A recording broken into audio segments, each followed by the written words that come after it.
Welcome to our Intro to Inequalities. If you need help, you can look back at section 3.1 in your book. Okay.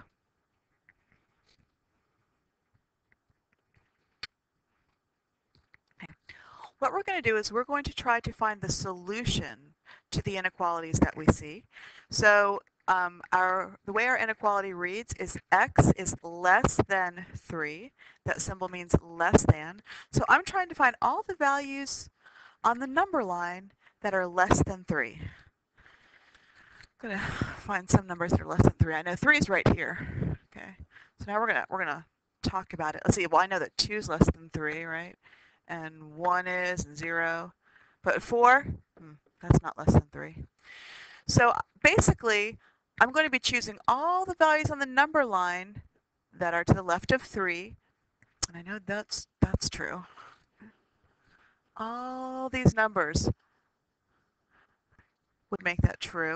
Now my question is, can I substitute 3 in? Let's see, is 3 less than 3? Is that a true or a false statement? That's a false statement. Okay. That tells me that it's all the numbers up to 3, but it doesn't include 3. And the way we represent that is we make sure that that circle is open. Okay. That means that is not included in the solution. Okay. Our next inequality says x is less than or equal to 0. So I'm going to have my eye on 0 here. And I'm trying to find all the values on the number line that are less than or equal to 0. I'm going to start with the less than part right here. All the numbers that are less than 0 are all these guys. But it's also less than or equal to.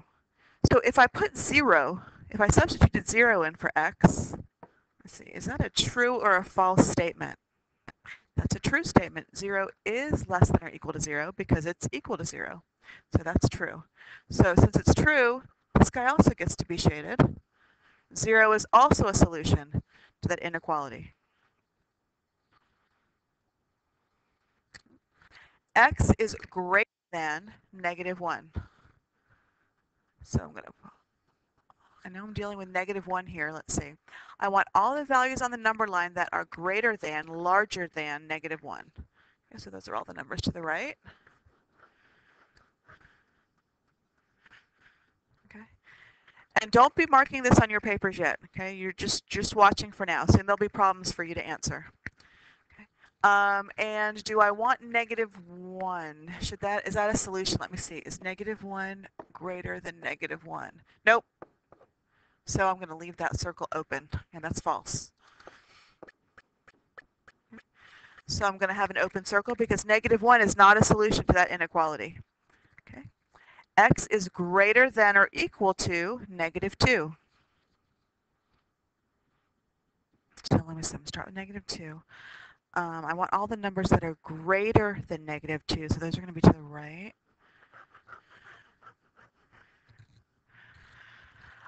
What about -2? Is that, let's see if that'll work out. -2 is greater than or equal to -2. Is that true or false? Yeah, it's true because -2 is equal to -2. So -2, also a solution. Represent him by shading him in. Everything that's shaded, any number that's shaded is a possible solution to that inequality. Okay. -3 is less than or equal to x. Ooh, so I'm looking at -3 here. And I want all the, -3 has to be smaller than, less than, or equal to all the values of x. So let me see. I'm going to look at -4. Is -3 less than -4? No. So I'm going to try the ones on the other side. I'll pick 0. Is -3 less than or equal to 0? Yeah, it is. Is it less than or equal to 1? Yeah, 2. So all the values that will make this true, I could pick any one of these values here on the right side of -3, and they'll all make it true. Let me test my boundary point here. Let me test -3. Is -3 less than or equal to -3? Ah, yes it is. It's equal to it. So let's represent. Okay, -3 also is a solution to that inequality. Right? 0 is greater than x. Okay, so I'm going to let's look at 0. What do you guys think? Can you tell already by looking at the symbol whether it's going to be open or closed? Hopefully you're noticing that if there's an equal sign as a part of it, then it's going to be closed. And if there's no equal as part of the inequality, then it's going to be open. Okay, because I know that 0 is not greater than 0. That's false. It's going to be open. All right.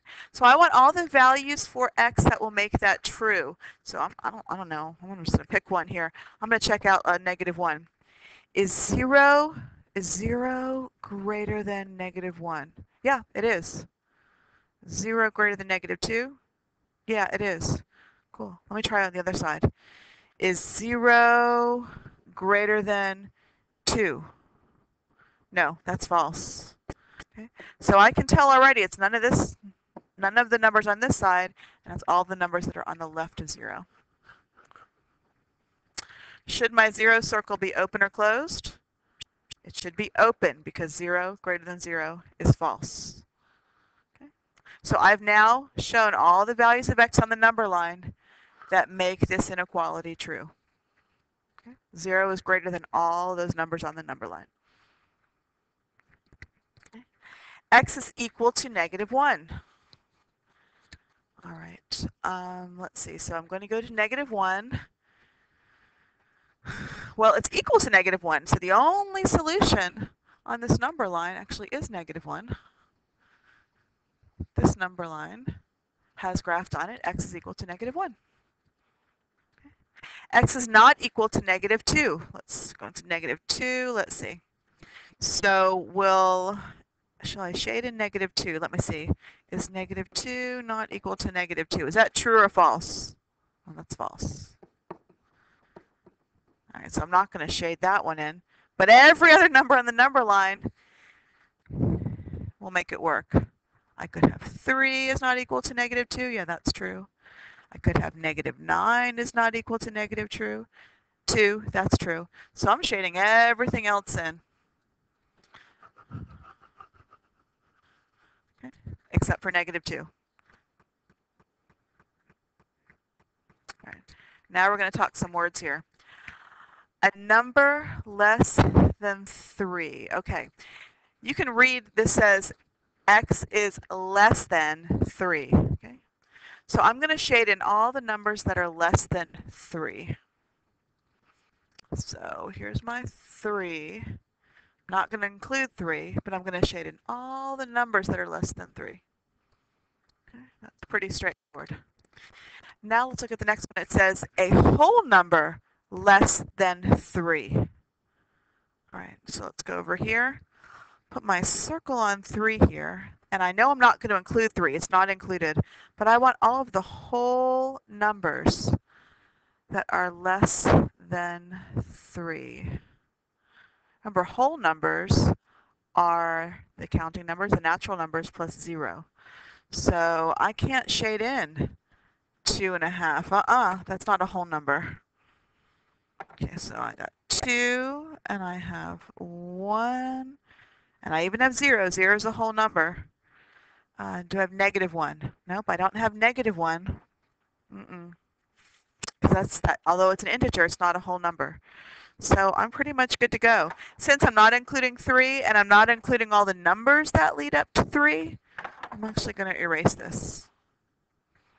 Okay, and these are the only whole numbers that are less than 3. Okay. All right, what if I told you that you could have no more than 3 pets? Okay, we were looking at the words no more than. Okay, and that doesn't say greater than or less than. We got to figure out what that means. I know I can't have half a pet, so I'm talking about whole numbers here. I know I can't have a negative pet, so I'm talking about whole numbers. So let's see if I can graph all the possible solutions to x is less than or equal to 3 that mean no more than 3 pets, with it being a whole number. Let's see. Can I have 3 pets? Yeah, I can have 3 pets. Can I have 4 pets? No. Can I have 2 pets? Yeah. Can I have 1 pet? Yes. Can I have no pets? What do you guys think? Well, I can have no pets. That satisfies that inequality. Okay, and I'm done. I'm done. So no more than really means less than or equal to. That's interesting. When I see the word more, I think of the other way, but I want you to actually look at the words. No more than means less than or equal to. It can include that number. Okay. All right. A troop must have at least 5 members. Let's see if we can graph that. I'll tell you one thing I know. It's not going to include any of the negatives because that doesn't make any reasonable sense. I'm starting with 5 here. Let me use 5 as a reference point. Could it have 5 members? Yes. Could it have 5.5 members? No, that makes no sense. Could it have 6? Yes. Could it have 7? Yes. It could have all those numbers, okay, continuing on and on and on, okay, as long as they're whole numbers. So if a troop must have at least 5 members, the values for are greater than or equal to 5.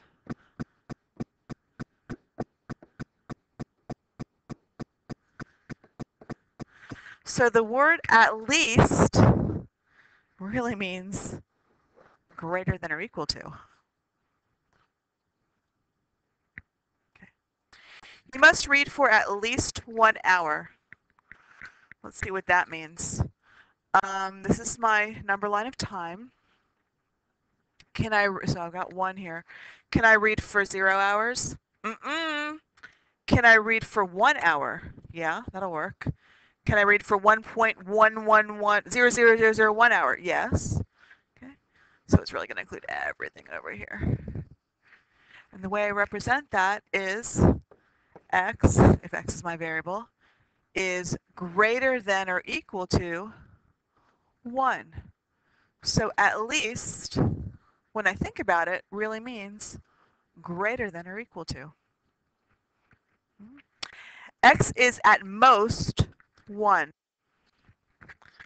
Okay, so let's see what that means. I'm going to start with 1 here.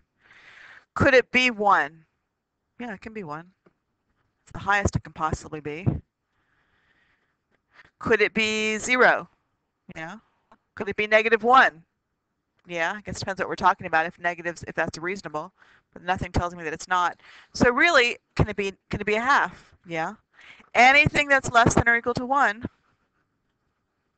is good. So if x is at most 1, x is less than or equal to 1. The words at most really mean less than or equal to. Okay. So I need you to please graph the rest of these inequalities. Go ahead and pause me. You have 14 number lines on your piece of paper. Pause me and graph these on yours. When you're done, come back and keep on going. All right. I want you to try to graph these. You should eat 5 servings of vegetables a day, at least 5 servings. Think about what at least means. All right. You can read the rest of these statements and graph these. Pause me and come back when you're done.